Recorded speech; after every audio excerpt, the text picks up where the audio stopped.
Ms. Amy Khor. Chairman, in the year of climate action, MEWR will rally everyone to take action against climate change this year and beyond.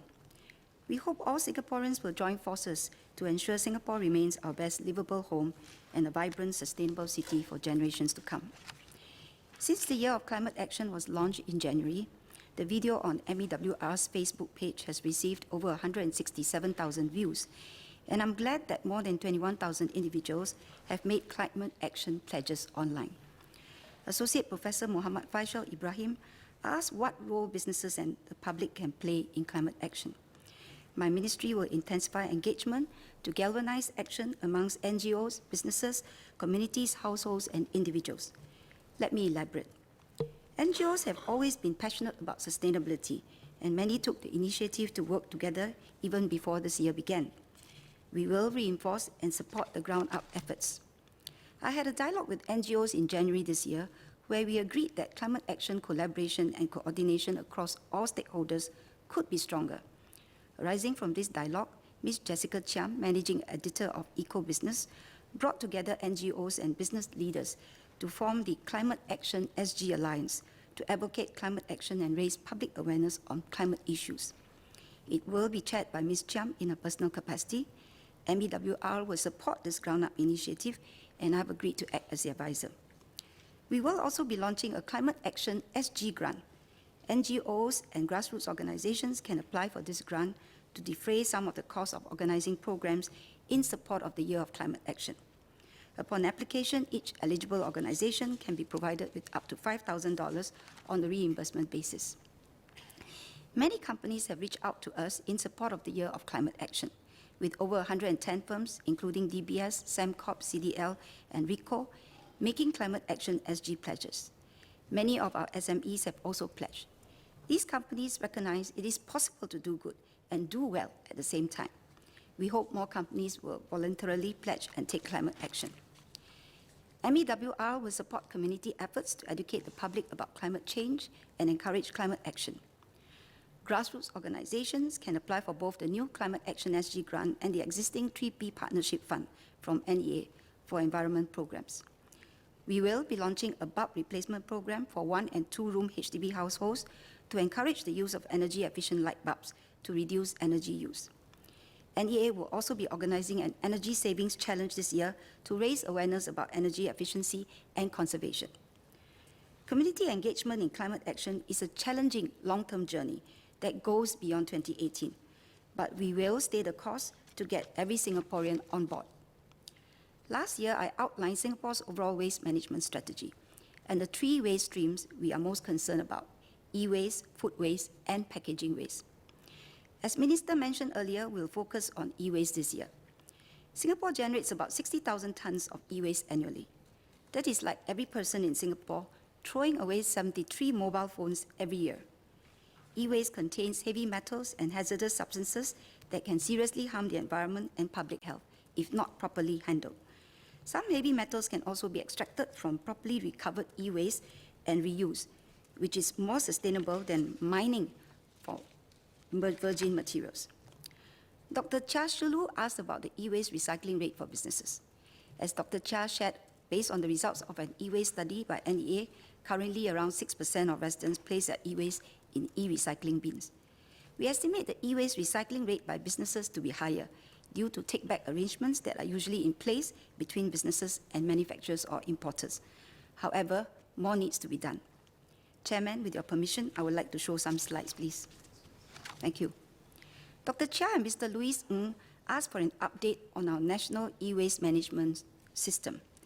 MEWR will implement a mandatory e-waste management system by 2021 to ensure that electrical and electronic products are disposed of in an environmentally friendly way and allow for safe recovery of useful resources. For a start, this system will cover 5 main categories of products, namely ICT equipment like mobile phones and computers, solar panels, batteries, lamps, and certain large household appliances like refrigerators, air conditioners, washing machines, and dryers. Together, these products make up close to 90% of e-waste in Singapore and generally pose more harm to the environment if not properly treated. Our e-waste management system will adopt the Extended Producer Responsibility or EPR approach, which is also implemented in other countries like Sweden and South Korea. NEA will set collection targets for manufacturers and importers to take back a proportion of the products they put on the market. They will be required to work with NEA licensed producer responsibility organizations, or PROs, which will organize the collection, transport, and proper treatment of e-waste and help the manufacturers and importers achieve their targets. For example, PROs will work with large electrical and electronic retailers to set up in-store e-waste collection points. All retailers must also provide free one-for-one take-back service for their products. Dr. Chia asked about recycling larger e-waste items.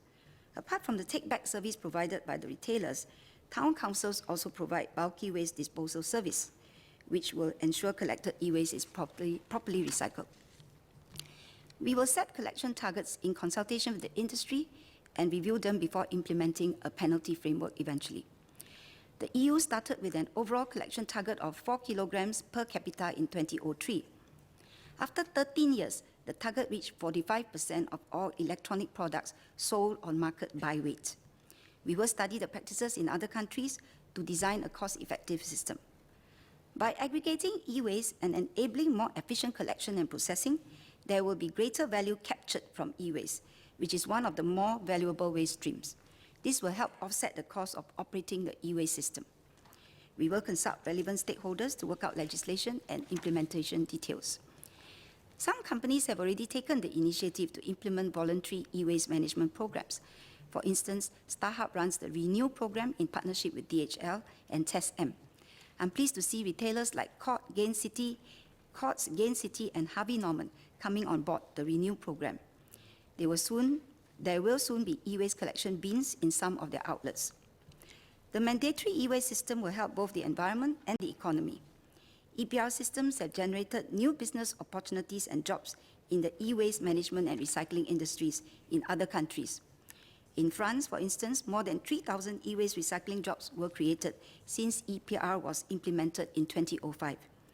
We will integrate and support smaller industry players so they can benefit from our national system, including the Karanguni men who provide collection services. Next, I will talk about food waste. I'm glad that our food waste recycling rate has increased from 12% in 2012 to 16% in 2017, which is about 133,000 tons. We will continue to explore which food waste solution works best in Singapore. For example, around 90% of eligible stallholders participated in the food waste digester pilot at Ang Mo Kio Block 628 Hawker Centre, which processed around 1 ton of food waste a day for the past 2 years. Food waste digesters have also been installed in 4 of our new hawker centres. Digesters will be installed in 2 more hawker centres in Bedok this year and in more hawker centres subsequently. Ms. Cheng Li Hui asked how food waste in military camps and home team premises is managed. To minimize food waste and food wastage, MINDEF and MHA use weekly forecasts of meals required to ensure that the right amount of food is prepared.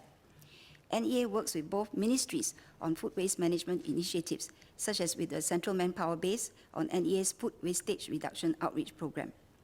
Several army camps are also participating in NEA's and PUB's food waste pilots, where source segregated food waste is collected and transported to a demonstration facility at Ulu Pandang Water Reclamation Plant. There, food waste is co-digested with used water sludge to generate biogas. Finally, I will touch on packaging waste. Mr. Daniel Goh asked about packaging waste produced by food delivery services. While NEA does not monitor this specifically, the total amount of packaging waste has remained fairly constant over the last few years and makes up around 1/3 of the total domestic waste in Singapore. The Voluntary Singapore Packaging Agreement, or SPA, has cumulatively reduced almost 39,000 tons of packaging waste since its inception in 2007. Building on this, we will put in place a mandatory reporting framework for packaging waste management by 2021. Ms. Cheng Li Hui and Mr. Dennis Tan asked about our efforts to deal with plastic waste, and specifically whether we will impose a charge or ban on single-use plastic bags. Unlike many of the countries that have imposed a ban or mandatory charge on plastic bags, we do not directly landfill our plastic disposables, but incinerate them. Hence, we do not face the land and water pollution issues that plague those countries. Plastic bags are also necessary for responsible and hygienic bagging of waste in our moist tropical climate. Unbagged household waste attract more pests like cockroaches and rats, creating serious environmental and health problems. A recently concluded life cycle assessment, or LCA study, on carrier bags and food packaging commissioned by NEA found that every type of disposable bag, not just plastic bags, but also biodegradable bags and paper bags, for example, impose different environmental impacts, whether it be carbon emissions, heavy water usage, or significant land clearance. This is particularly so as we incinerate our waste and we do not directly landfill. Hence, imposing a charge or ban on disposable plastic bags and substituting them with other types of disposable bags is unlikely to improve environmental outcomes. The study concluded that consumers can generally reduce their environmental impact by using recyclable bags, reusable bags, and food containers instead of disposables. In Singapore, a more sustainable approach is to tackle the excessive consumption of all types of disposables. We will step up engagement with stakeholders to cut down the excessive use of plastic bags as well as disposables like single-use food containers.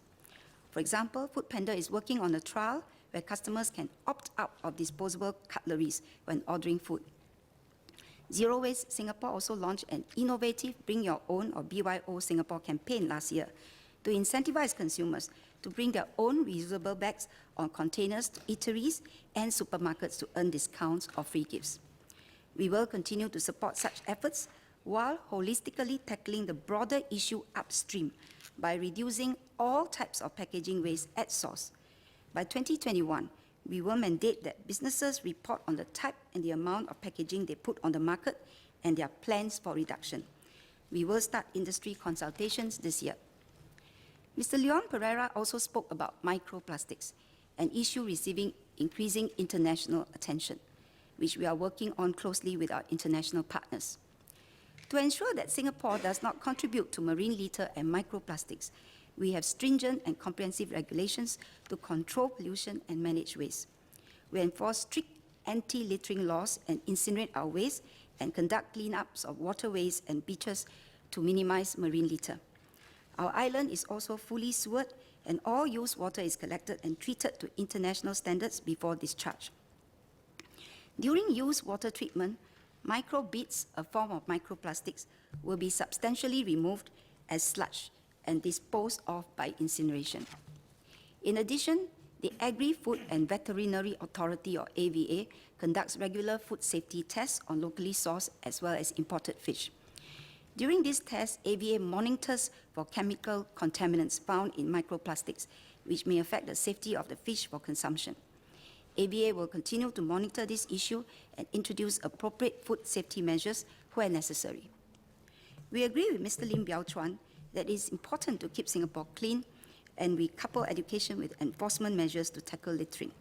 In 2014, we doubled the maximum fine for littering offences under the Environmental Public Health Act, or EPHA, to enhance deterrence. We have stepped up enforcements against littering over the years, issuing more than 32,000 tickets last year compared to around 26,000 in 2015. I thank Mr. Lim for his suggestion to impose mandatory corrective orders, work orders, or CWO, on all littering offenders. Generally, more careless littering offenders will be more culpable and liable for stiffer penalties. CWO, which is issued by the court, is meant for more severe cases like recalcitrant litterbugs, and it could be excessive to impose on all littering offenders. Mr. Lim may also wish to know that foreign workers convicted and fined for more than $2,000 or jailed for littering-related offences may have their work passes revoked and banned from employment. The Public Hygiene Council, PHC, has been working alongside the Singapore Kindness Movement, or SKM, to promote the values of picking up after ourselves and keeping our environment clean. It is not sustainable to keep intensifying enforcement against littering. Instead, everyone should take ownership of the cleanliness of their homes and communities. And I hope that everyone can join us in our efforts to keep Singapore clean and litter-free. Associate Professor Daniel Goh asked if we have plans to regulate new food delivery service providers like Foodpanda and Uber Eats in the same manner as food caterers. Unlike food caterers, food delivery service providers are not involved in the preparation of food. Food catering involves the advanced preparation of large quantities of food at the premises of consumers, while food delivery service providers generally transport smaller quantities of food from various eateries to customers for immediate consumption. These service providers therefore do not pose the same level of risk as caterers. Food delivery service providers do have the responsibility to ensure that delivered food is not contaminated during delivery, and that the interior of their delivery vehicles are clean and free of pests. Failure to do so is an offence under the Environmental Public Health Act. If there is food poisoning arising from malpractice during delivery, such as if the delivery person mishandles or deliberately tampers with the food, the delivery person can also be charged for possessing food which is unclean or unfit for consumption. Given this, we have no immediate plans to introduce additional regulations over food delivery services. We will, however, continue monitoring the industry closely and, if necessary, tighten food hygiene requirements to maintain high food safety standards. Finally, I will speak about hawker centres. Chairman, many Singaporeans have told me that hawker centres and the food they offer are what they identify with and miss most when they are overseas. The government has invested significantly in developing and enhancing hawker centres over the years to ensure that we and future generations can continue to enjoy our unique hawker culture. To achieve this, hawker centres undergo cyclical repair and redecoration works about once every 7 years. In 2001, the government also started a $420 million Hawker Centres Upgrading Program, or HUP, and upgraded more than 100 hawker centres by the end of the program in 2013. We announced in 2015 that we will build 20 new hawker centres by 2027, and since then, 7 new hawker centres have opened, including 3 last year, in Woodlands, Yishun, and Jurong West, and 1 in Pasir Ris this year. These naturally ventilated centres have better layout, with wider storefronts, larger circulation spaces, family sitting areas with lower tables for young children, and even spaces for performances and other community events. The remaining new hawker centres will be built in areas like Sembawang, Sengkang, Punggol, Bukit Panjang North, and Bukit Batok in the coming years. We will continue improving the design of our hawker centres as we develop new ones and renovate existing ones to meet the changing needs of Singaporeans. Besides hardware, we also continually seek new ideas to better manage our hawker centres. One way we are doing this is by implementing alternative management models for new hawker centres. We have appointed socially conscious operators to manage our new hawker centres, tapping on their experience managing other F&B operations to enhance the dining experience for patrons. They introduce new concepts and ideas and improve operational efficiency while ensuring affordability of food. These operators must also monitor food prices at their centres to prevent unreasonable price hikes and ensure hawkers offer at least a few affordable entry-level meals. In almost all the new centres, more than 90% of the stalls offer such meals options at $3 or below. We must also sustain the hawker trade by both attracting new entrants and supporting existing hawkers. The government accepted the Hawker Centre 3.0 Committee's recommendations last year, which focus on addressing hawkers' manpower constraints, reducing their workload and improving productivity. Ms. Cheng Li Hui and Mr. Liang Eng Hua asked about the progress of these recommendations. I'm pleased to say that we have made significant progress. We have opened up training opportunities and pathways for aspiring hawkers. NEA collaborated with the People's Association to successfully launch the first season of the Hawker Fair series of culinary classes for close to 100 participants from May to August last year. The second season has already started this year. NEA and the ITE also jointly developed an introduction to managing a hawker business course, and more than 100 students participated in inaugural class last year.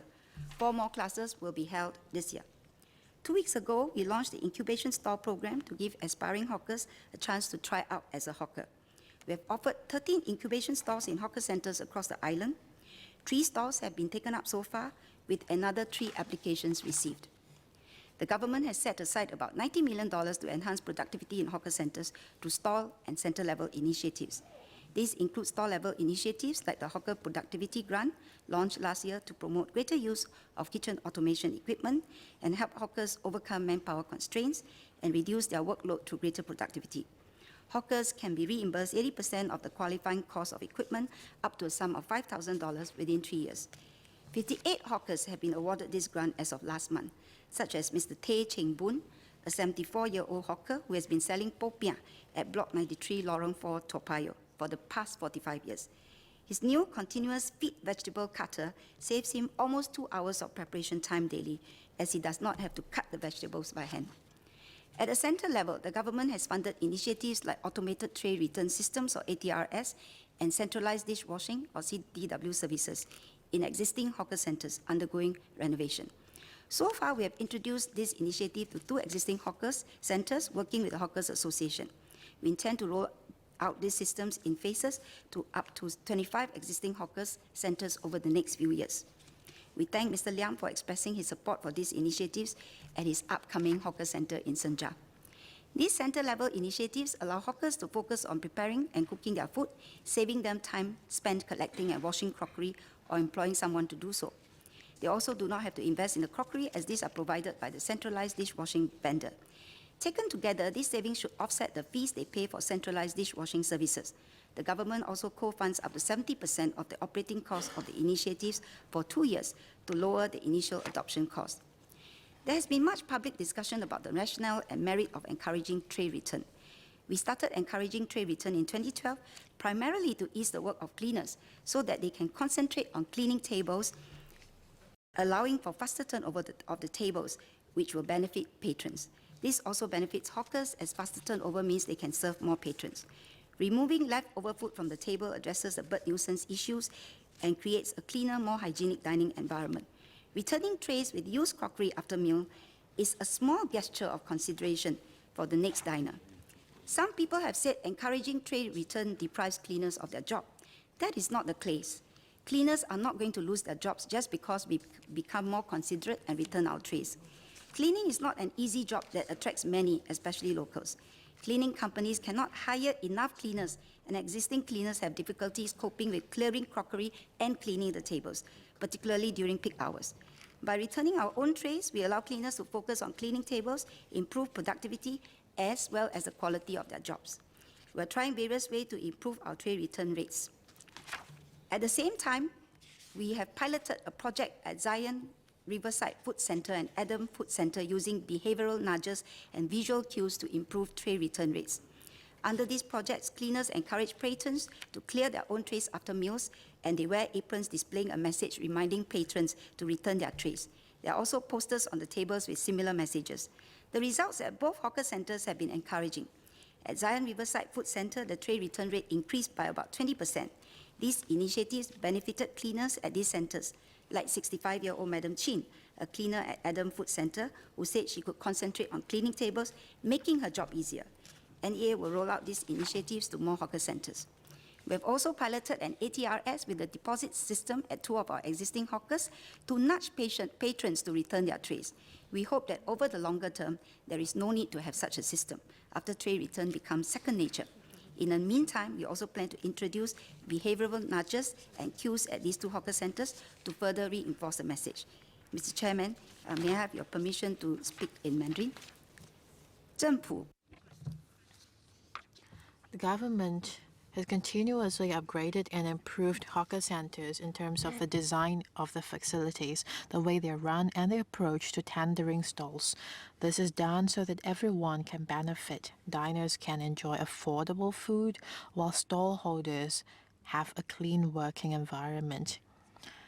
We also introduced productivity initiatives such as CDW and ATRS to help the stallholders address their manpower issues and reduce their workload. They do not take away work from the cleaners. It actually makes their work easier so that they can focus on cleaning tables and improving their own productivity. Diners also benefit as they can access clean tables quickly and enjoy a more pleasant, hygienic dining experience. All these initiatives ultimately benefit all Singaporeans, diners, cleaners, as well as the stallholders. Of HC 3.0 relates to enhancing the vibrancy of our hawker centres as social spaces. NEA launched the Vibrant Hawker Centres program last June to encourage individual teams, organizations, or institutions to organize regular activities at hawker centres. The response has been enthusiastic, and some 19 events have taken place across 12 hawker centres in 2017. Hawker centres will continue to prosper as a key part of our social fabric. If everyone plays their part, hawkers, private operators, and patrons like you and I, together we can continue enjoying tasty local food in our beloved hawker centres for years to come. Chairman, to paraphrase the Ministers of Finance words during the budget debate when he was referring to reserves, we are stewards of our environment, just like reserves, preserving and enhancing it for ourselves and for future generations, just as our forefathers had done for us. Everyone can play a part and benefit from climate action. We hope that what we do collectively helps reverse the global tragedy of the commons and ensures Singapore's development remains on a sustainable path. No action is too small or inconsequential. And for a start, I hope that all members of this House, besides Engineer Lee Bee Hua and Associate Professor Muhammad Faisal, I think, can lead by example and take the Climate Action Pledge online and encourage your friends, families, and constituents to do so. I can send you to QR code if you wish, so that you can take the pledge. Together, we can build a livable and sustainable environment now and into the future.